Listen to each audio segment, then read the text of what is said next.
Hey everybody, this is Matt and we're at Texas Toast Guitars. Thanks for watching.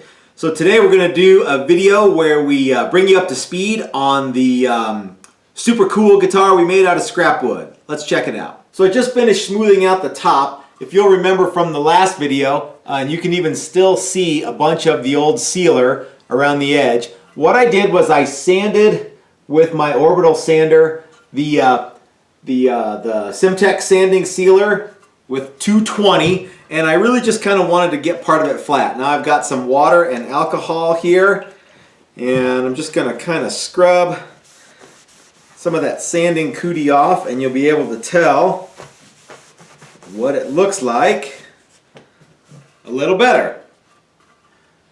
So it's still really dull because, well, I've been sanding it with 220.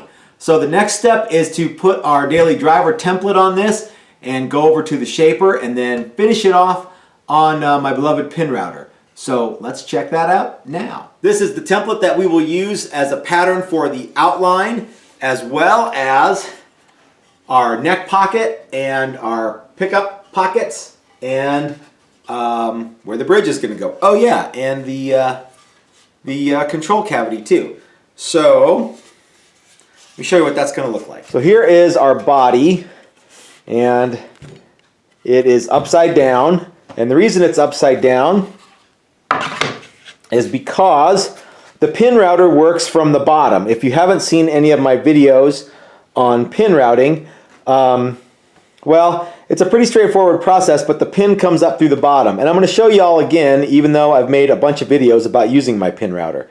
So we're going to attach this template to our body blank, and we're going to go over to the shaper, and then we're going to go over to the pin router. I'm going to attach this template with double stick tape because, well, it's easy to do and I can, and then that way I've got screw holes, or I could screw this down and that would be easier, but I'm just going to use, 50 cents worth of double stick tape, which is something I don't do very often, but in this instance it's fast, and that's going to work just fine. So I'm going to get the double stick tape and we'll get ready to go.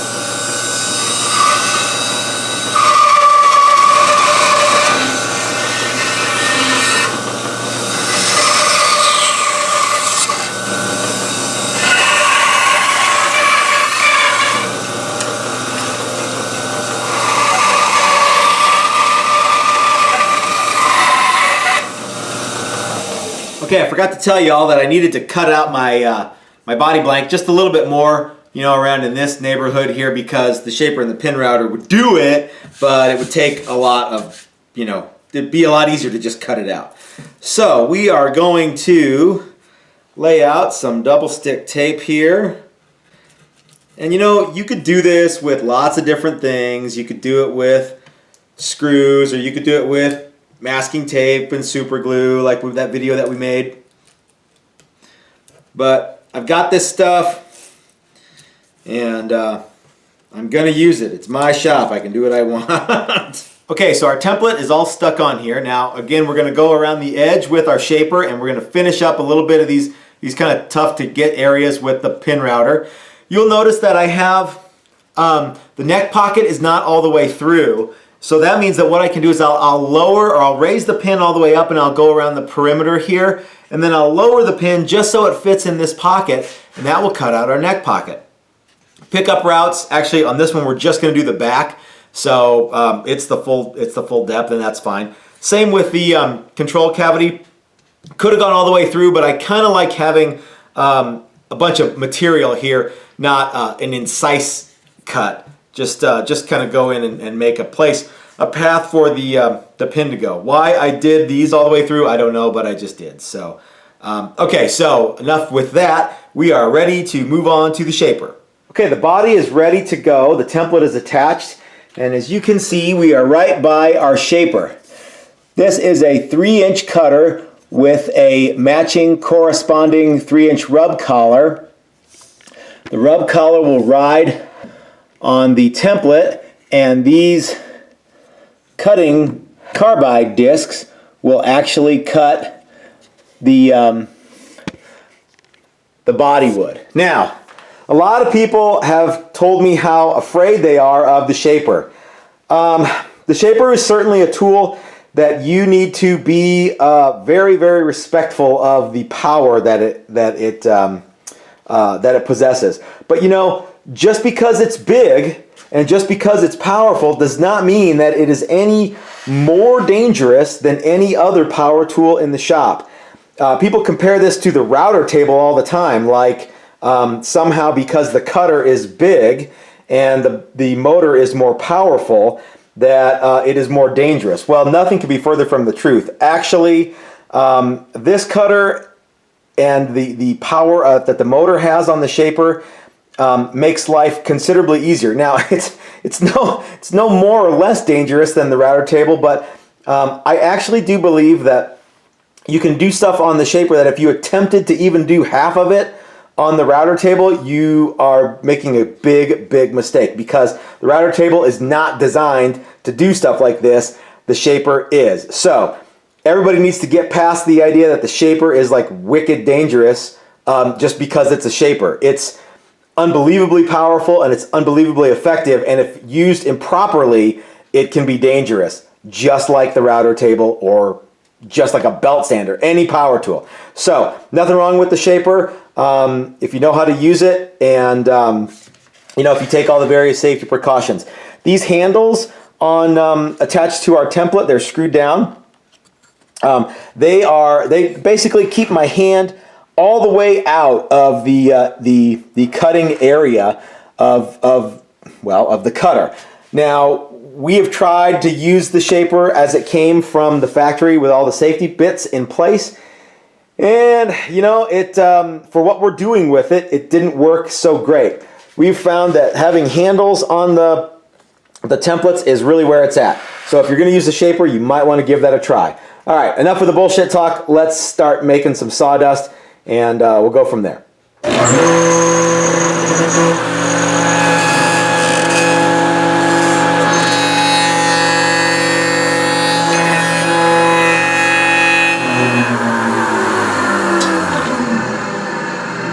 So you can see the shaper makes really short work of most of this telly stuff. Now, it won't get into here and it won't get this part because this is a lot smaller than 3-inch radius. So now we're going to go over to the pin router and sort all this stuff out while it's still attached to the old template here.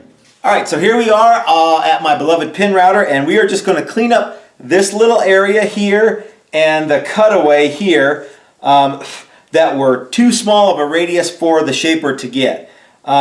Remember, I am going to only ride my pin on this excuse me, upper portion of the template. So I'm going to need to raise my pin to do so. Let's see if we can get this in the camera here. So you see how right now the pin is actually riding, it can be raised up and down. We want to have it so that it is actually impacting the template, and then later on we'll lower it and we'll be able to do the neck pocket. But first we're going to do the outline, and we're going to make sure that we have the pin raised up enough to do that, and it looks good. So let's do that now.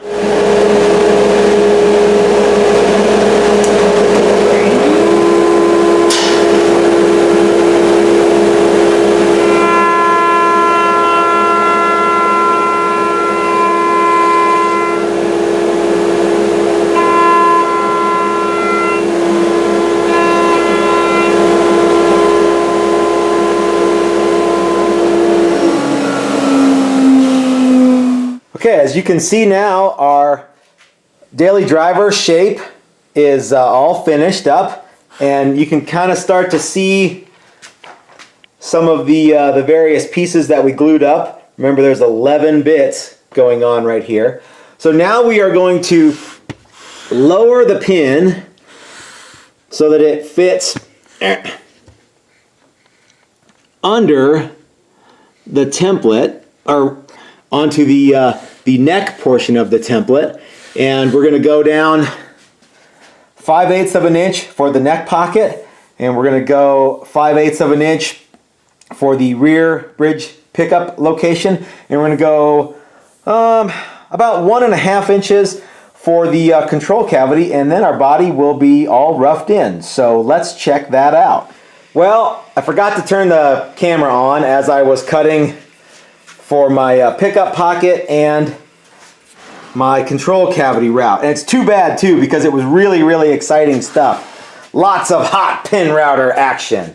But anyway, so this is what our body looks like, and let's wrap it up. Okay, so that is the second video of how we turn 11 pieces of reclaimed poplar into a super cool Telecaster style body. So let's just wrap up a little bit and recap what we've done. So today I sanded the Simtex sealer and the fabric down so that it was reasonably flat. Now you can still see here there's a lot of not flat areas, but I got plenty of flat to attach binding tape to, because in the next video we are going to bind this guitar. As you can see there, all of the 11 pieces of poplar, it's kind of neat, but none of it's going to show because it's going to get painted. So we have shaped the outside, and we have cut for our neck pocket and for our bridge pickup and our control cavity. And since I dropped the ball and didn't press play on the camera, I'm gonna step y'all up in videos a little bit and show you the neck that I've been working on for this one. This is another one of those, it's a neck that doesn't owe us anything. There's quite a bit of run out on this, and it probably is gonna work just fine, and it's gonna be a really nice looking neck. There's some flame going on in there, but like I say, this is a piece that I would not normally use for a neck because of the run out. But let's see what it looks like in the old guitar. So there you go. So if you have any questions about what we did or any of the tools that we used, please leave them in the comment section below. If you like the video, give us the thumbs up, and if you appreciate content like this, you might want to consider checking out our Patreon page and becoming a member. If you can't do it, we totally understand. But what you could do, if you can't do that, is share this video as many places as you possibly can. So, this is Matt at Texas Toast, reminding you that if you're so smart, build it yourself. That's what I do. Thanks for watching, everybody.